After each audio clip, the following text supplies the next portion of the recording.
Épisode 87, 2020, une drôle d'année. Salut à toutes et à tous, bienvenue. Je suis ravi de vous retrouver pour ce dernier épisode de l'année. Ça y est, on va enfin pouvoir dire au revoir à 2020. Peut-être que vous trouvez le titre de cet épisode un peu surprenant, une drôle d'année. En fait, en français, vous savez que normalement les adjectifs se placent après les noms, mais certains adjectifs peuvent se placer soit après le nom, soit avant. Et ce qui est intéressant, c'est que leur sens change en fonction de leur position. Par exemple, avec l'adjectif drôle. Normalement, quand on dit que quelque chose est drôle, ça veut dire que c'est amusant. Par exemple, une histoire drôle, c'est une histoire amusante. Ça, c'est le sens propre de l'adjectif drôle, le sens premier. Mais quand on place cet adjectif avant le nom, à ce moment-là, ça veut dire bizarre, étrange. Par exemple, une drôle d'histoire, c'est une histoire bizarre. Donc, quand on place cet adjectif avant le nom, il a un sens plutôt figuré. Un autre exemple qu'on utilise souvent pour illustrer ça, c'est avec l'adjectif grand. Un homme grand, ici, ça fait référence à la taille de cet homme. C'est comme l'adjectif tall en anglais, un homme grand. Mais un grand homme, quand on le place avant, ça veut dire un homme qui a fait des grandes choses, un homme accompli. Et là, c'est plutôt le sens de l'adjectif great en anglais. Alors évidemment, je ne voulais pas dire que 2020 a été une année amusante, parce qu'elle ne l'a pas été. Au contraire, ça a été une année plutôt étrange, à défaut d'utiliser d'autres adjectifs un peu moins polis. Bref, comme 2020 touche à sa fin, comme 2020 se termine, on va en profiter pour faire le bilan. Vous savez que c'est un exercice que j'aime bien faire. Je l'avais fait en 2017 et en 2018. À la fin de l'année, je réfléchis à ce qui s'est bien passé, ce qui s'est moins bien passé, quelles sont mes bonnes résolutions pour l'année prochaine, les projets que j'aimerais mener.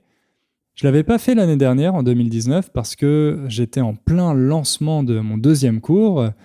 C'était au moment où je lançais « Raconte ton histoire ». Donc voilà, je n'avais pas eu le temps.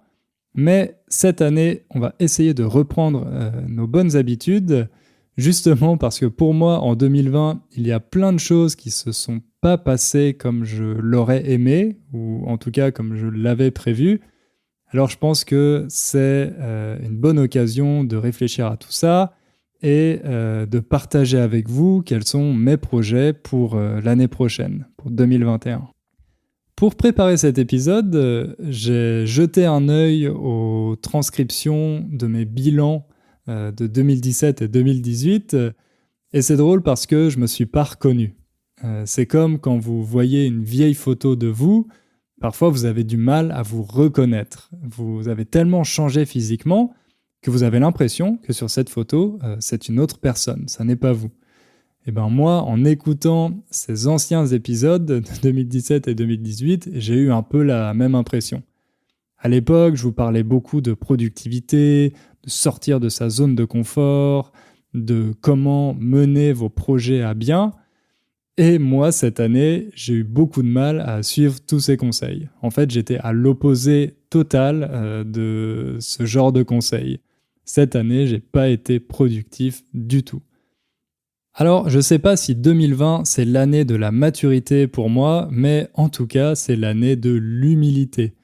J'ai appris à être un peu plus humble et que même avec les meilleures intentions du monde, même en faisant des projets et en appliquant les meilleures méthodes de productivité, les choses ne se passent pas toujours comme on le souhaiterait. Du coup, dans cet épisode, mon objectif, c'est pas de vous dire comment vivre votre vie, comment prendre des bonnes résolutions, mais simplement de partager avec vous mes expériences, aussi bien les réussites que les échecs.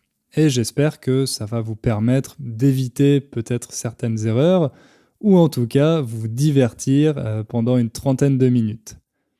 J'ai toujours quelques doutes quand je fais ce genre d'épisode un peu plus personnel, parce que je me dis que ma vie est pas si intéressante que ça, mais d'un autre côté, quand moi j'écoute des podcasteurs ou que je regarde des youtubeurs, je sais que j'aime bien savoir ce qu'ils font quand ils sont pas face à une caméra ou un micro.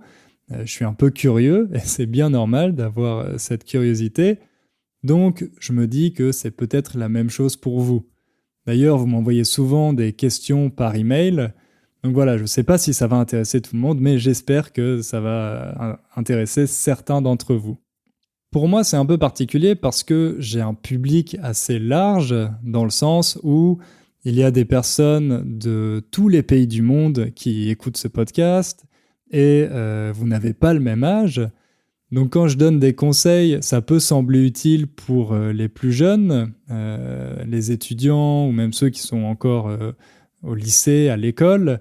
Peut-être que vous me voyez un peu comme un vieux, même si moi, dans ma tête, j'ai toujours l'impression d'être jeune et d'avoir 20 ans. Au contraire, je sais qu'il y a aussi beaucoup de personnes âgées qui m'écoutent, des gens qui sont à la retraite par exemple, et j'imagine que quand vous entendez certaines de mes réflexions, vous vous dites « Ah mais quelle naïveté !»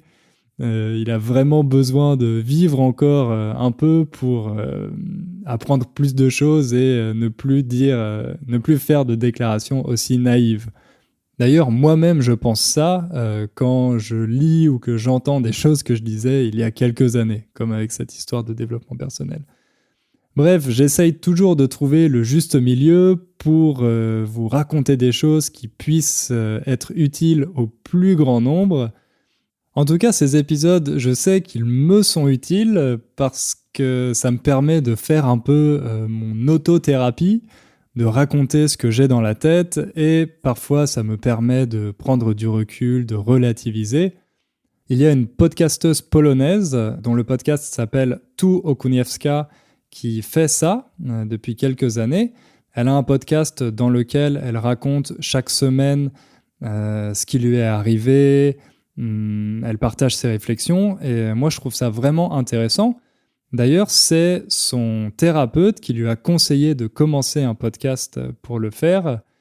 Donc voilà, moi malheureusement je ne suis pas aussi intéressant et divertissant que Okuniewska, mais j'espère que vous allez quand même trouver 2 ou 3 trucs utiles dans cet épisode.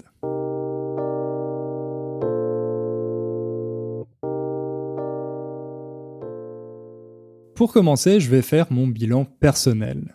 Je vais vous parler de ce qui s'est passé dans ma vie cette année. Et puis, dans un deuxième temps, on parlera plutôt du côté professionnel, de l'entreprise Inner French et des projets pour 2021. Cette année, j'ai réalisé un rêve d'enfant. Enfin, je ne l'ai pas encore réalisé, mais on peut dire que j'ai lancé le processus. Ce rêve, c'est d'apprendre à jouer du piano. Alors, ça faisait longtemps que j'y pensais, mais je me disais toujours « Non, c'est trop tard. Si on ne commence pas à apprendre à jouer d'un instrument quand on est enfant, ensuite, à l'âge adulte, c'est beaucoup trop difficile. » Et je me suis rendu compte que c'était un peu les mêmes excuses que les gens utilisent pour ne pas apprendre une langue. Souvent, les gens disent que si on n'apprend pas une langue quand on est enfant, ensuite c'est trop tard et qu'on ne sera jamais capable de la parler couramment. Mais en y réfléchissant un peu plus, je me suis dit « Ok, quand je serai vraiment très vieux, est-ce que je regretterai de n'avoir jamais appris à jouer du piano ? Est-ce que ça fera partie des grands regrets de ma vie ?»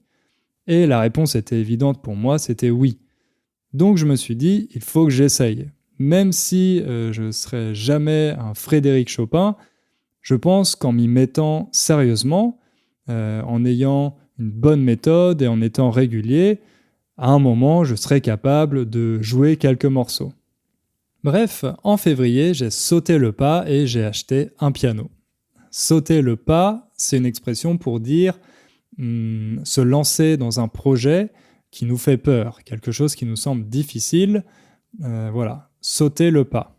Moi, j'ai sauté le pas, j'ai acheté un piano. Ensuite, j'ai commencé par regarder quelques vidéos sur YouTube pour essayer d'apprendre un peu les bases, comment faire les gammes par exemple, comment jouer les gammes.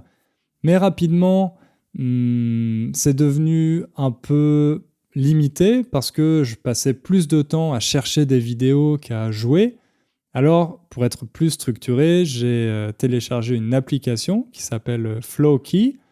C'est une très bonne application parce que grâce à ça, vous pouvez apprendre très rapidement à jouer quelques morceaux. Mais là encore, après quelques semaines, je me suis rendu compte que j'avais aucune technique, que j'étais pas capable de lire une partition. Simplement, avec cette application, je pouvais choisir un morceau et voir une vidéo avec les doigtés de quelqu'un qui jouait le morceau et voir les doigts de cette personne sur les touches du piano et d'imiter cette personne. Donc voilà, j'étais plutôt un singe savant qui imitait quelqu'un qui jouait du piano, mais j'avais pas de technique et j'étais pas capable de lire une partition. Donc là, j'ai décidé de changer un peu de stratégie et de travailler avec une prof. Donc j'ai trouvé une prof à Varsovie qui est japonaise, qui s'appelle Kanako, qui est vraiment très très talentueuse et surtout très patiente. Ça, c'est une qualité essentielle pour un professeur, la patience. Et j'ai commencé à prendre des cours avec elle. Malheureusement, avec le Covid, on a dû interrompre nos cours pendant plusieurs semaines.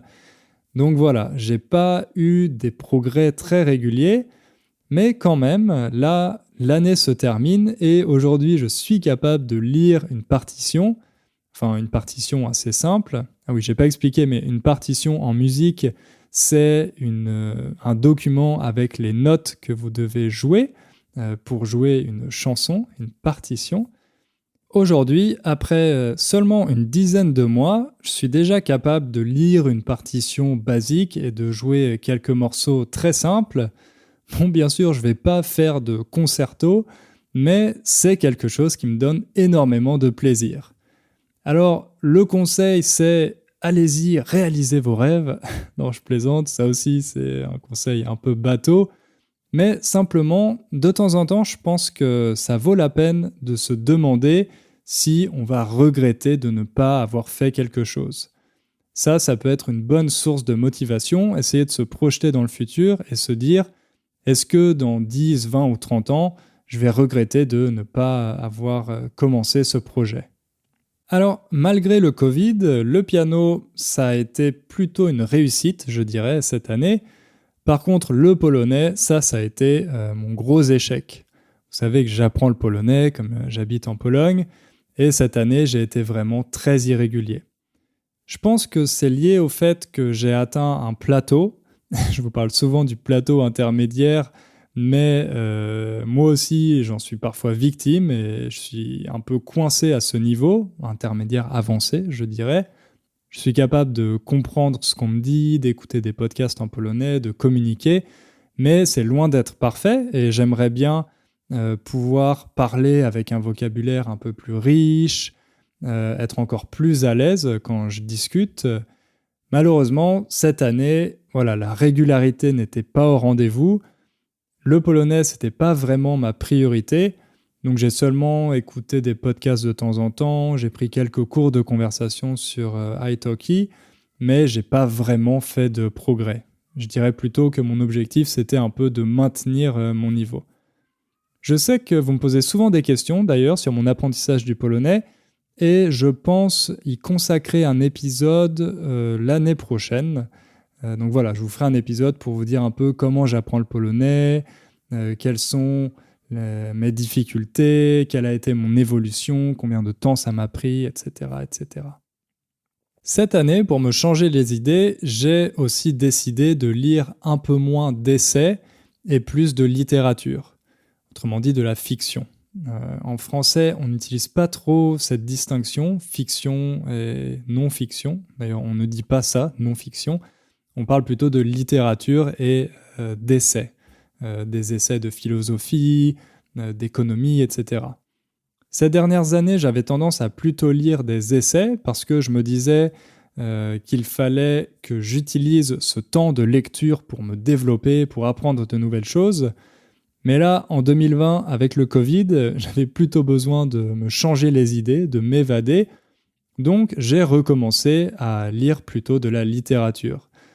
C'est quelque chose que je faisais d'ailleurs quand j'étais plus jeune, Je suis un grand fan de littérature du 19e siècle, aussi bien Victor Hugo que Flaubert, mais aussi Dostoïevski, Oscar Wilde, etc.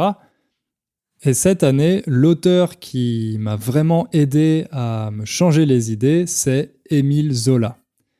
Évidemment, j'avais déjà lu des romans de Zola à l'école, parce que c'est obligatoire en France, au collège, il me semble. Mais à cette époque, ça ne m'avait pas vraiment convaincu.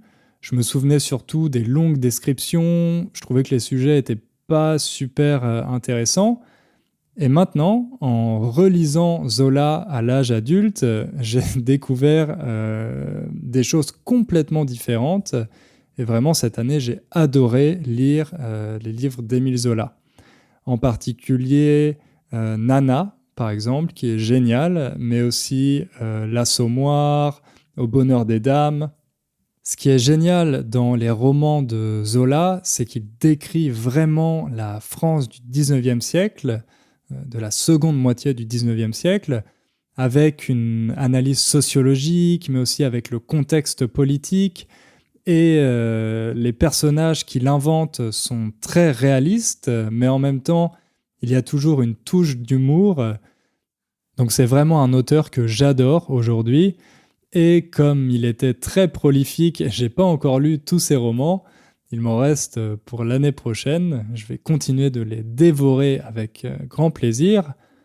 Malheureusement, c'est pas un auteur que je vous recommande à vous qui apprenez le français, parce que dans ses romans, il y a de longues descriptions avec du vocabulaire qui n'est pas forcément très utile à l'époque actuelle. Le style de vie a changé, les objets qu'on utilise ont beaucoup changé, la langue a évolué, elle aussi. Les Français ne parlent pas de la même façon maintenant que dans les romans d'Émile Zola. C'est pareil pour l'anglais, les gens ne parlent pas comme dans les romans de Mark Twain. Je sais qu'il existe des versions simplifiées des romans classiques français, et j'imagine qu'il y en a aussi pour Flaubert. Mais à mon avis, si vous voulez vraiment lire des romans, c'est plus intéressant de lire des choses contemporaines, parce que ces versions simplifiées des classiques, elles restituent l'histoire, mais elles dénaturent un peu le style, et elles ne restituent pas forcément tous les éléments qui faisaient la qualité d'une œuvre. En plus du piano et d'Émile Zola, ce qui a sauvé ma santé mentale cette année, c'est la méditation. Ça fait un certain temps que je vous parle de méditation. Je vous ai dit aussi que j'utilise une application qui s'appelle Waking Up. J'ai continué de l'utiliser cette année. Je vous avoue que ça a été difficile certains jours de m'asseoir pour méditer, parce que j'avais pas la tête à ça. Ne pas avoir la tête à quelque chose, ça veut dire que vous n'avez pas envie de faire quelque chose, vous n'êtes pas dans le bon état d'esprit pour faire quelque chose.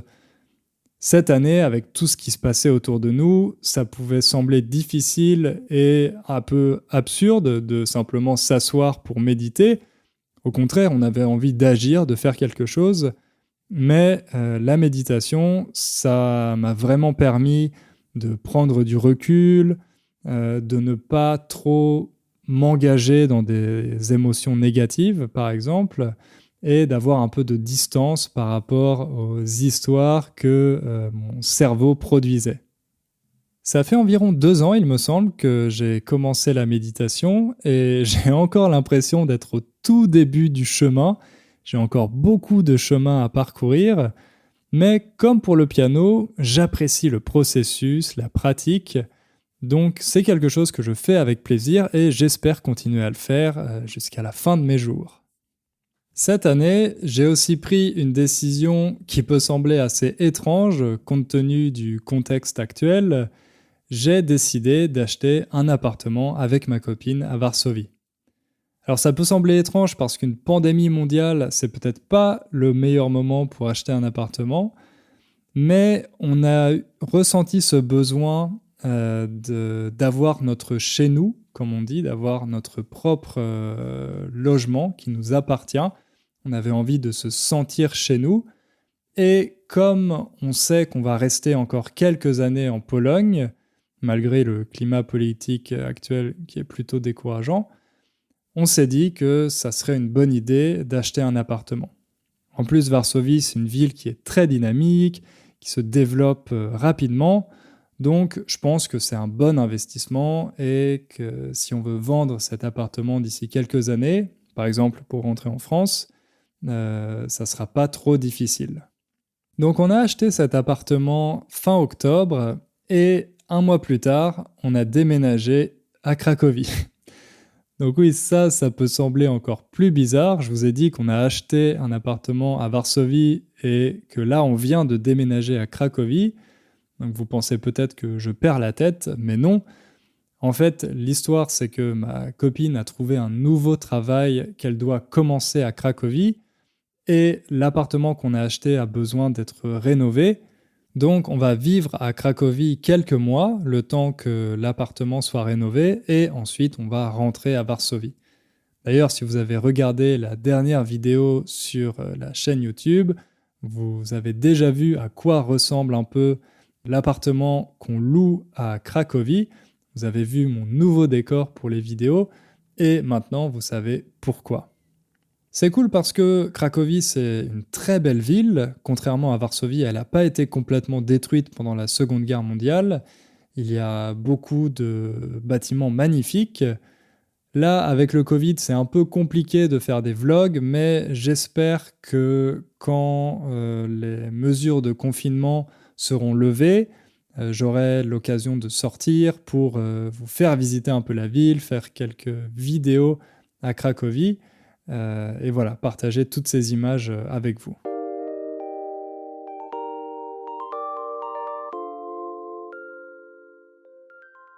Maintenant, on va passer à mon bilan professionnel de 2020. J'ai commencé 2020 sur les rotules. Ça, c'est une expression, être sur les rotules ou finir sur les rotules. La rotule, c'est un os qui se trouve dans le genou. Le genou, c'est cette articulation au milieu de la jambe. Et quand on dit qu'on est sur les rotules, ça veut dire qu'on est très fatigué. En général, c'est plutôt une fatigue physique, mais on peut aussi l'utiliser par extension pour dire qu'on est fatigué mentalement. Moi, j'étais sur les rotules en commençant 2020 parce qu'en décembre 2019, j'ai fini mon cours Raconte ton histoire, que j'ai mis en vente. Il y a eu beaucoup d'inscriptions, donc ensuite, il fallait que j'accompagne tous ces élèves, que je réponde à leurs questions. Il y avait plusieurs centaines d'élèves à gérer. À côté de ça, j'avais aussi toujours mon premier cours, Build a Strong Core, avec là aussi des élèves à aider, le podcast, la chaîne YouTube. Donc ça a commencé à faire beaucoup. Et on peut dire que 2020, pour moi, c'est l'année de la rançon de la gloire. Ça, c'est une autre bonne expression. La rançon de la gloire. Une rançon, c'est un prix à payer pour quelque chose. Donc la rançon de la gloire, c'est le prix que vous devez payer pour la gloire, pour la célébrité. On dit aussi souvent le revers de la médaille. Alors évidemment, je plaisante, j'exagère un peu, je suis très content de payer cette rançon. J'ai la chance d'avoir trouvé un public, de vous avoir trouvé avec Inner French. Et cette année, avec le Covid, vous avez été encore plus nombreux à me découvrir. Je sais que vous m'avez envoyé des emails pour me dire que vous aviez découvert la chaîne ou le podcast pendant le confinement. Ce qui fait que cette année, j'ai reçu encore plus d'emails et de commentaires que les années précédentes. Donc, j'ai commencé à ressentir de la culpabilité.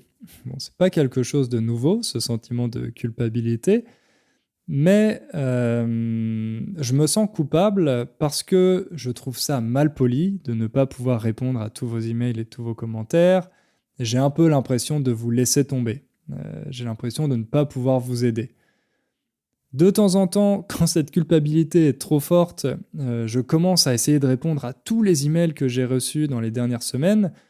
Et puis, au bout d'une heure ou deux, je me rends compte que j'ai seulement répondu à une petite dizaine ou une vingtaine d'emails et que si je devais répondre à tout le monde, j'aurais plus le temps de faire quoi que ce soit d'autre. j'aurais plus le temps de faire le podcast, ni des vidéos sur la chaîne YouTube. Donc, je me sens coupable. Je sais que c'est pas une question de vie ou de mort, que souvent vous m'écrivez juste pour me remercier ou pour me demander un petit conseil. Je sais aussi que s'il n'y a pas de nouvelles vidéos ou de nouveaux podcasts, vous n'allez pas mourir non plus, que vous avez toutes et tous des choses beaucoup plus importantes à faire dans la vie que d'écouter Inner French. Mais moi, j'y pense un peu toute la journée, j'ai toujours ça dans le fond de ma tête. J'aimerais bien pouvoir vous répondre à toutes et à tous, mais voilà, malheureusement, c'est pas possible. Heureusement, j'ai de la chance parce que vous êtes très patient et compréhensif.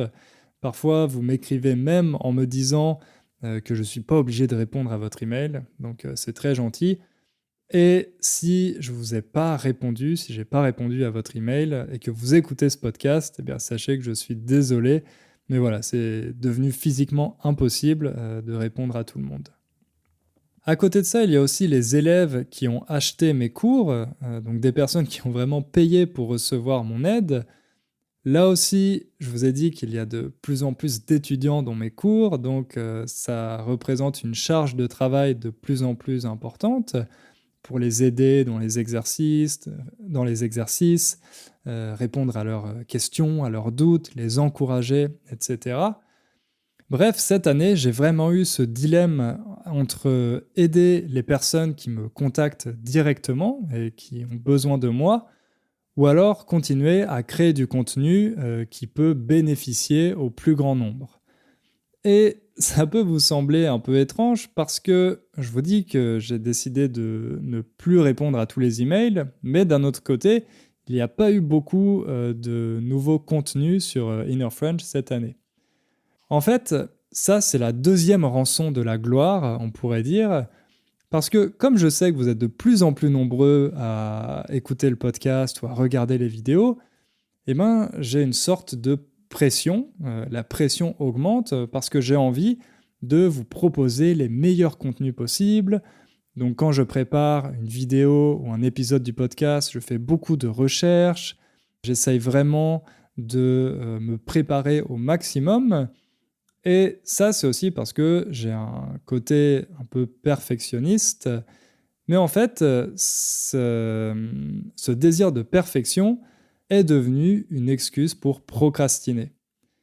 Je me dis que quelque chose n'est pas assez parfait pour être publié, donc au lieu de le publier quand même, j'arrête en cours de route, je me décourage, je procrastine et je ne publie rien.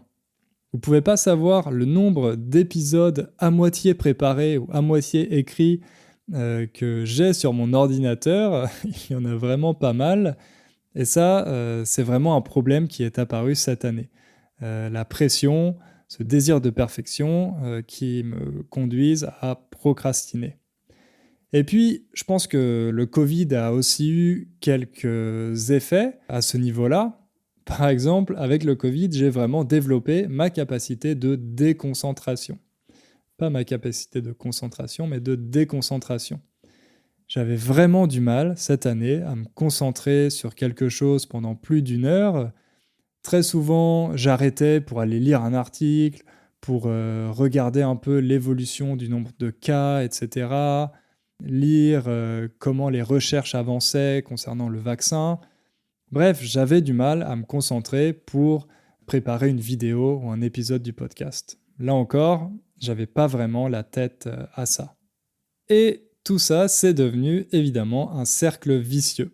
Moins je faisais de vidéos, d'épisodes pour le podcast, plus ça devenait difficile, plus j'avais de doutes, de questions existentielles sur ce que j'étais en train d'essayer de faire. En plus, je recevais quelques emails de personnes qui s'inquiétaient parce qu'elles voyaient qu'il n'y avait pas de nouvel épisode du podcast. Donc, ces gens se demandaient si j'étais tombé malade, ils voulaient savoir comment ça allait, etc. Et c'était plutôt, ça partait d'une bonne intention, évidemment, mais moi, ça m'ajoutait encore une forme de pression. Donc voilà, c'est pour ça que cette année, ça a été un peu difficile de faire de nouveaux podcasts et de nouvelles vidéos. Si je vous raconte tout ça, c'est pas pour que vous pensiez « Oh là là, le pauvre Hugo, il a trop de travail, il faut arrêter de lui envoyer des emails ».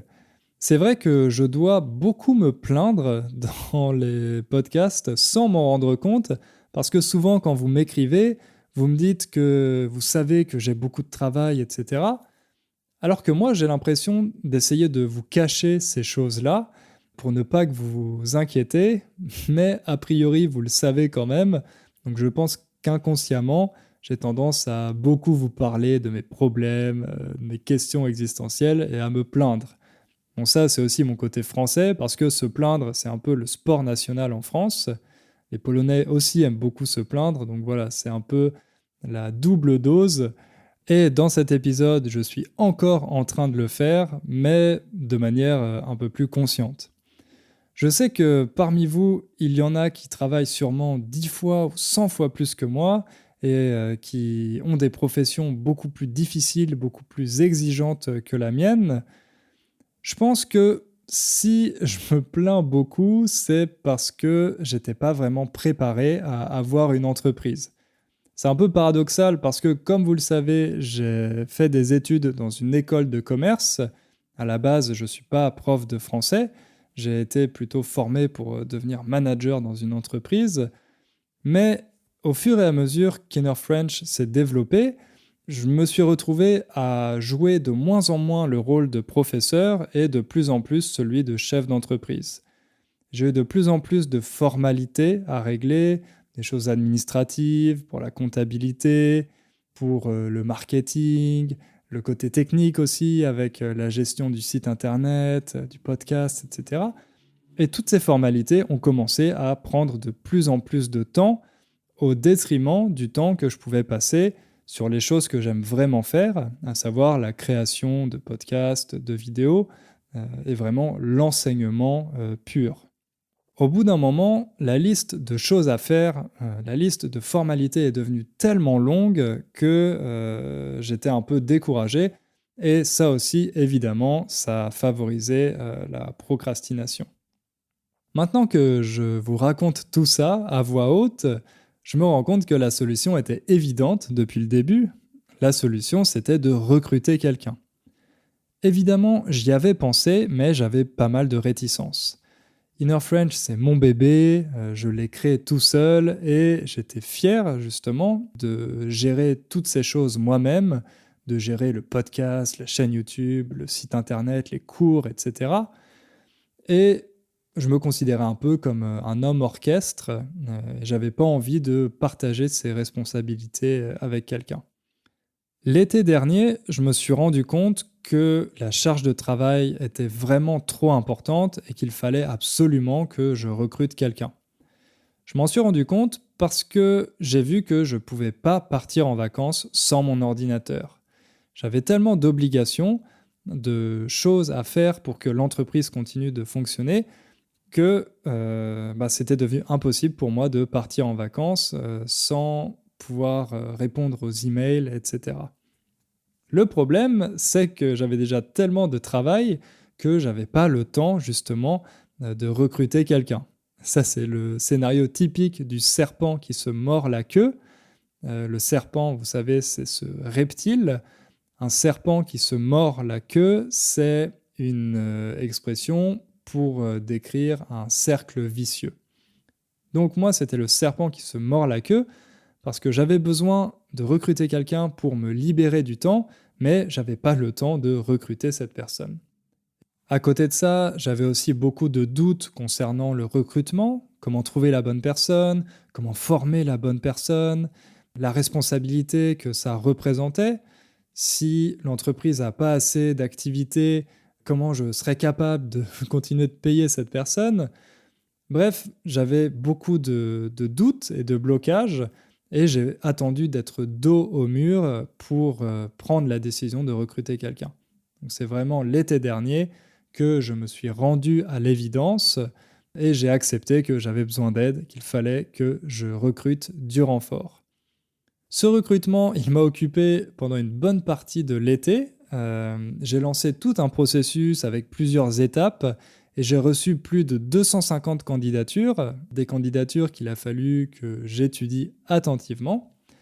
Je pensais recruter un ou une Française, mais finalement j'ai recruté une Polonaise, Anna, parce que pendant l'entretien, elle a fait une très bonne impression, elle parle parfaitement français, et en plus d'avoir de l'expérience en tant que professeur, elle a aussi travaillé avec différentes entreprises françaises.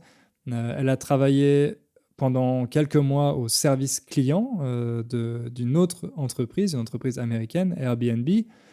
Donc je savais qu'elle avait aussi une expertise un peu plus technique et ce sens du service client qui, pour moi, est très important. Anna a commencé à travailler pour Inner French en septembre et elle fait du super boulot. C'est vraiment un plaisir de travailler avec elle. Elle m'a aidé à mettre à jour notre cours intermédiaire, Build a Strong Core. Elle aide beaucoup les élèves de ce cours, elle répond à leurs questions, elle prépare des exercices. Et si vous m'avez envoyé un email depuis septembre, vous avez peut-être reçu une réponse d'Anna. Par exemple, si vous avez des problèmes avec vos mots de passe, etc. En général, maintenant, c'est Anna qui s'occupe de répondre à ces emails. Donc voilà, ça a été une étape importante dans le développement de l'entreprise. Et j'ai beaucoup de chance parce qu'Inner French continue de se développer dans un contexte économique qui est très difficile pour beaucoup d'entreprises. Donc là aussi, comme à chaque épisode, je touche du bois. Le podcast aujourd'hui a été téléchargé plus de 6 millions de fois, donc quasiment 4 millions cette année. C'est énorme. Je suis extrêmement chanceux. Je fais un métier que j'adore. Ça peut aider des milliers de personnes. Vous m'envoyez des emails pour me remercier, etc. Et en plus, cerise sur le gâteau, je gagne assez d'argent pour bien en vivre. Donc voilà, je suis vraiment privilégié, j'ai conscience de ça. Donc ça m'aide à relativiser un peu tous les problèmes techniques et administratifs qui me prennent la tête au quotidien.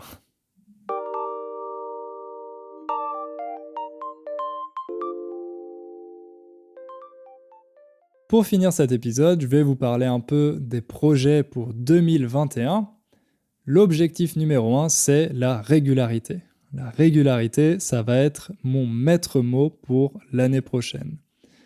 Je me suis rendu compte que pour pouvoir être régulier, j'ai besoin de mettre en place un système au lieu d'attendre simplement d'être motivé.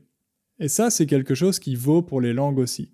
C'est un peu la même chose que quand je vous parlais de créer une habitude.